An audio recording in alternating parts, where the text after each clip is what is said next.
2002, 3, 4, 5, 6, 7 के आसपास जब जरी का काम जोरों शोरों पे चलता था तो मोहल्ले के अंदर भाई साहब जरी के बहुत सारे कारखाने हुआ करते थे। अच्छा। और उन कारखानों में जरी कारीगर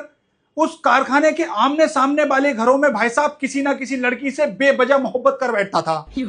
और मोहब्बत इतनी गहरी करता था कि लड़की को पता भी नहीं है, लेकिन भाई साहब ये प्यार में इतना मरा जा रहा है कि उसके घर की तरफ को स्पीकर रख के पूरा पूरा दिन भाई साहब गाने सुनता था और उस लड़की की झलक को एक एक झलक को तरसता था ये। अगर वो लड़की दरवाजे पे झाड़ू मारने आ जाती थी तो भाई साहब पागलों की तरह ये पानी की बोतल लेके कुल्ली करने के बहाने भाई साहब कारखाने के बाहर आ जाता था। और अगर उसके दरवाजे पे कोई फकीर आया, कोई सब्जी वाला आया, कोई मेहमान आया और उन्होंने दरवाजा खटखटाया तो दरवाजा खुलने से पहले इसकी भैंस की आंख ये कारखाने से भाई साहब बाहर गली में आ जाता था और उसके घर के बच्चों से इतनी गहरी मोहब्बत करता था कि बच्चों को भाई साहब जब पैसे देता था ना गुटखा बीड़ी के लिए और वो पैसे बचते थे गुटखा बीड़ी लेने के बाद,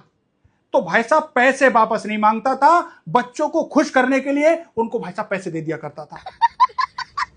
और बच्चों के जरिए घर की उसकी दुनियादारी की भाई साहब ये जानकारी जरूर रखता था। अगर उसके घर पे बंदर बंदर आ जाते थे तो इसकी भैंस की आंख कोई आए या ना आए लेकिन टूटा हुई शमशीर लेके सबसे पहले यही पहुंचता था। अगर वो किराएदार थे और वो भाई साहब अगर कमरा छोड़ गए उस मोहल्ले से तो इसका मन नहीं लगता था, ये टेंशन में पड़ जाता था, सूखने लग जाता था और ये भी डिसाइड करता था कि भाई साहब मुझे भी वही कारखाना ढूंढना है जहां उन्होंने कमरा लिया है। तो 50 रुपए कम नफरी पे भाई साहब ये वहां पे जाके काम करता था जहां पे वो किराएदार रह रहे हैं। जब ये कारखाने से अपने घर पे जाता था तो भाई साहब इतनी जोर जोर से बोलता था दरवाजे पे खड़े होके ताकि वो भाई साहब को बाहर आ जाए इसे देखने के लिए। और घर जाके अगर इसको कोई काम पड़ता था तो इसकी भैंस की आंख ये उसी गली में होके जाता था जब भले से भाई साहब वो काम वाली जगह 2 किलोमीटर दूर पड़े। अगर उसका नाम है शबनम तो इसकी भैंस की आंख बोलचाल में दोस्तों के सामने शब्बो शब्बो कहता था उसको।